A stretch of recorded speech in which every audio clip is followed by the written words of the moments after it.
Praise the lord. మన ప్రభువును రక్షకుని యేసుక్రీస్తు వారి పేరిట వందనాలు తెలియజేస్తున్నాను. దైవాస్తులు తెలియజేస్తున్నాను. అది మాత్రమే కాక మరి ఈరోజు ఈ యొక్క అంశం ఏమిటంటే ఏమండి,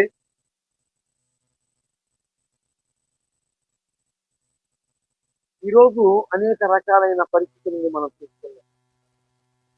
అనేక రకాలైన హృదయాలని మనం చూస్తున్నాం. రక్త సంబంధములో కూడా మమకారాలు, రక్త సంబంధం అంటే అర్థము లేకుండా మరి బ్రతుకుతున్న వారిని మనం చూస్తున్నాం. ఏమండి,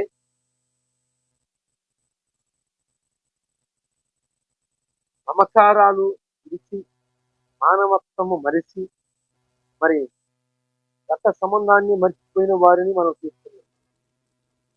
అనేక రకాలుగా అందరిలో మరి ఏమేముంది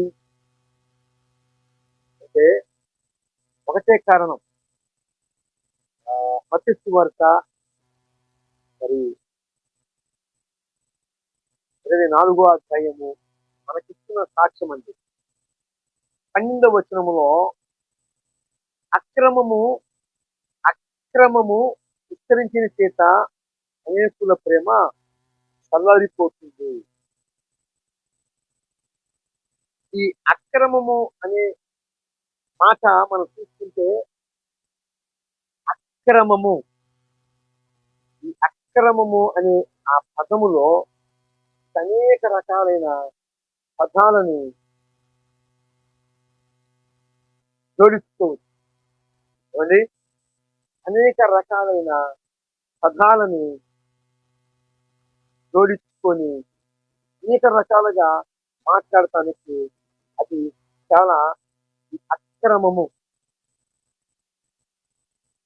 తల్లిదండ్రుల్లో మమకార అనురాగాలు పోవటానికి కారణము అక్రమము. స్నేహితులు మధ్య ప్రేమ స్నేహ బంధానికి మరి వారి మధ్య ఎడమరాగనికి కారణము అక్రమము. ఏమండి,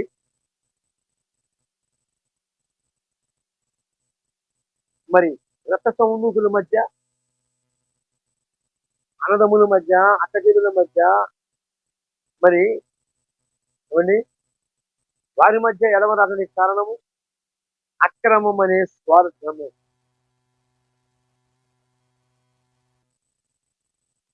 ఏమండి, ఇన్ని రకాలుగా పోల్చి చెప్పుకోవచ్చు ఈ అక్రమము అనే మాట మీద. అయితే మనుషులలో ప్రేమ, మానవత్వం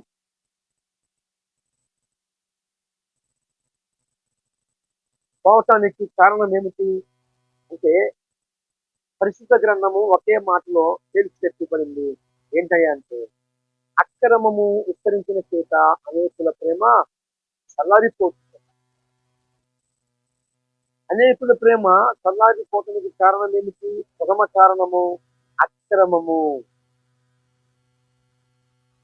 ఈ అక్రమము అనే దాన్ని చూసుకుంటే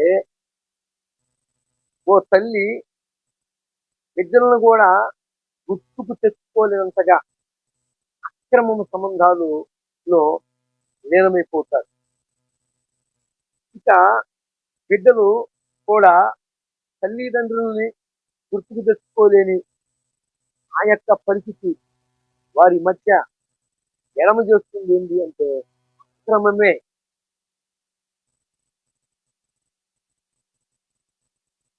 ఇదంతటికి జరగటానికి కారణము అక్రమము విస్తరించిన చేత ఉపకారాలకి, అనుబంధాలకి, రక్త సంబంధానికి, ప్రేమకు, అనురాగాలకు, ఆత్మీయతలకు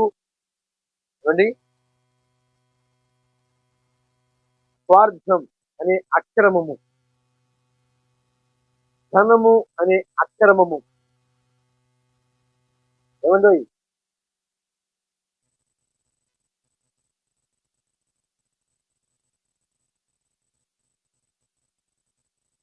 ధనానికి ధనానికి ధనము ఉంటే అందరూ బంధువులే.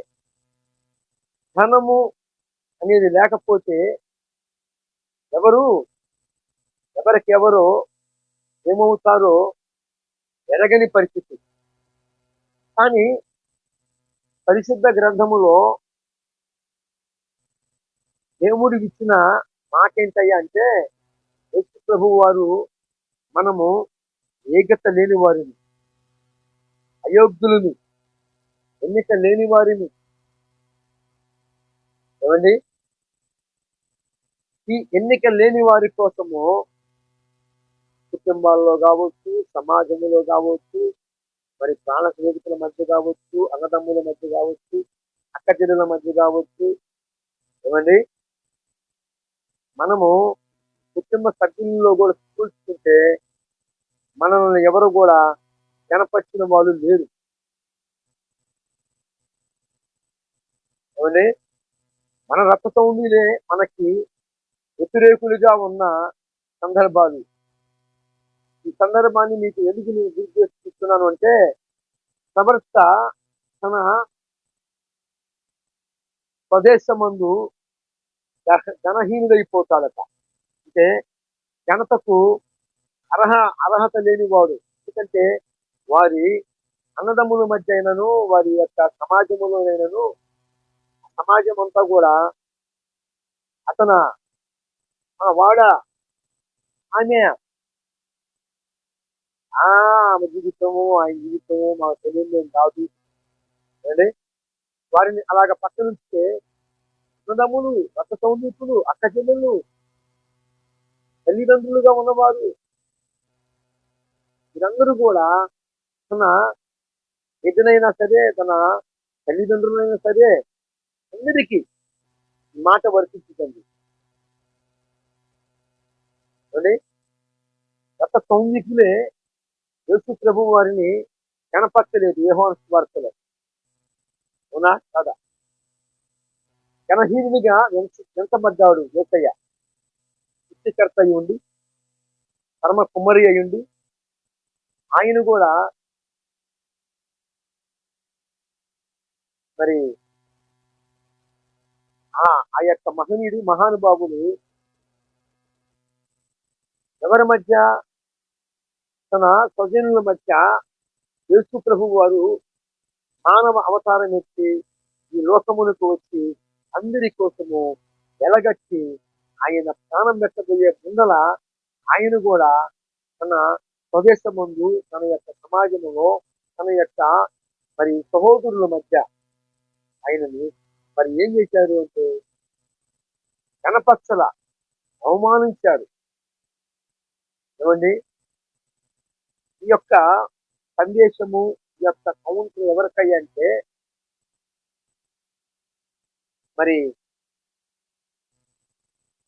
నేను ఎవరికి పనికిరాను, నన్ను ఎవరు అర్థం చేసుకోవట్లేదు అని మరి తొందరపడి మరి రకరకాలుగా ప్లాన్లు వేసుకొని నా జీవితం ఇంతే, నా వ్యవహారం ఇంతే, నా స్థితి ఇంతే, నన్ను ఎవరు అర్థం చేసుకోరు, ఇక నాకు జాబు రాదు, నా బతుకు మారదు అని రకరకాలుగా ఏమండి అలాగా అక్రమము, నిరాశ ఊబి అనే అక్రమములోకి మీరు వెళ్ళకూడదని,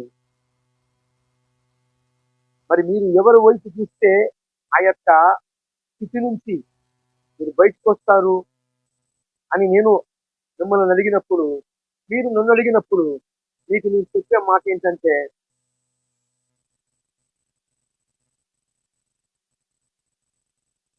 క్రీస్తు యేసు అనే నామం మీద ఆయన పాదాలను ఆచరిస్తే, యేసు అనే నామములోకి మీరు అంటుకట్టబడితే, యోహాను సువార్త 15వ అధ్యాయంలో ద్రాక్షావళిని నేను, తీగల మీరు, నా నుండి మీరు వేరయ్యి మీరు ఫలించలేరు, అంచుగట్టబడాలట. అంచు కట్టబడాలి అంటే, మీ జీవితాలలో మార్పు కలగాలి అంటే, ప్రభువైన యేసు క్రీస్తునందు విశ్వాసం ఉంచండి. ఈ అక్రమం అనే ఆ యొక్క నిరాశ ఊబి నుండి, ఆ యొక్క వాటి అన్నిటి నుండి మీకు సమాధానము ప్రార్థించడమే కాక మీ జీవితాలు వెలుగుమయమైపోతాయి. మీరు అనేకులకి ఆశీర్వాదకరంగా మార్చబడతారు. ఇప్పుడు మరి అక్రమము విస్తరించిన చేత అనేకులు ప్రేమ చల్లారిపోయింది కదా. అయితే ఆ ప్రేమ మరలా చిగురించాలి అంటే ప్రేమ కలిగిన యేసు ప్రభువు దగ్గరికి వస్తే ఆయన ప్రేమ వాత్సల్యతను బట్టి మీ జీవితాలు ఓడుబారిపోయినప్పటికీ మరలా మరలా చిగురించడం మొదలు పెడతాయి. మరలా అవి అనేక ఫలాలు ఫలించడం మొదలు పెడతాయి. అతి కృప ఎందరికి సహాయము ప్రభువు వారు అనుగ్రహించును గాక. ఆమేన్.